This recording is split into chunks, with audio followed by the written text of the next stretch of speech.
Well, I was a little bitty boy growing up in Ashland, Mississippi. My best friend was Bobby Lee, and they lived out about 2 miles out of town down on a little farm, and they were not really well off back then. They didn't have all these welfare programs back then. And they had a cow, they had a mule, and they raised cotton on it. And they had chickens, of course, to eat. And then she had a garden. And his mother was the sweetest woman in the world, I'm telling you. But her husband, Bobby Lee's daddy, had gone off down to Pascagoula to work in the shipyards during World War II, and then never came back. And he had an older brother, Jimmy, and a younger brother named Johnny. And those three kids worked out there on the farm all the time. But Bobby Lee was real smart. And when he got up and graduated from high school, he made all A's in the school. And he went over to Senatobia to West Mississippi Junior College and studied biology for 2 years. And then after 2 years, he moved down to Ole Miss and got a degree in biology. And but you know, they didn't have all the student aid back then or student loans. He worked his butt off every summer for the highway department, swinging a Kaiser blade. If you don't know what they are, they're about 6 foot long with a big blade on it. And that's how they didn't have bush hogs back then. That's how they cleared roadways along. And of course, during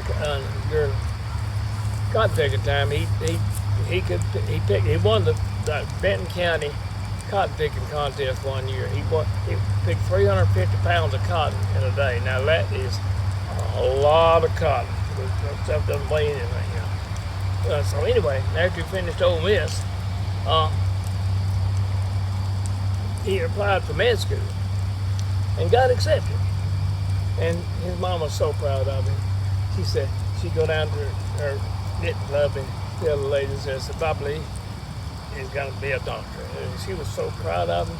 And his older brother, Jimmy, had already become a dentist and he lived up in Missouri. And so Bobby Lee went through med school in Jackson. And he was doing his residency. Now he was making just a little bit of money. But his mama's birthday was coming up pretty soon. He thought, I got to get something for my mama for her birthday, something she'll like. I got some money I can afford to buy her something there.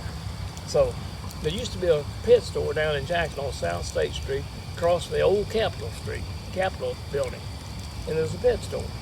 So he walked in there one day and he said, I'd like to get my mama a puppy. He told the owner about his mom. Said she quoted Bible verses all the time. She talked in Bible verses. I mean, that's just every time every sentence had a Bible verse in it. And he's telling this guy about that, and the owner said, well, look, I got the perfect gift for your mother. I got a Paul parrot here that quotes Bible verses. He said, you gotta be kidding. So he went over there, took the cover off this thing, and said,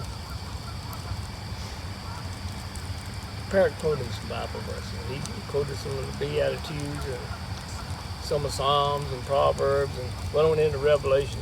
And Bobby said, I got to have that. My mother would love that. They can talk, Bible talk to each other all day long.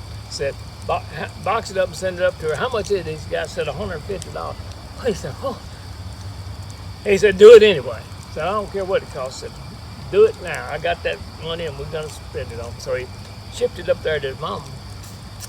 And he called her on the telephone about 4 or 5 days later. He said, Mom, did you get that, how was your birthday? She said, oh, it was fine. All the ladies in my Sunday school class threw a party for me. We had cookies and cream and played cards and whatnot. And he said, it was just a real blessing.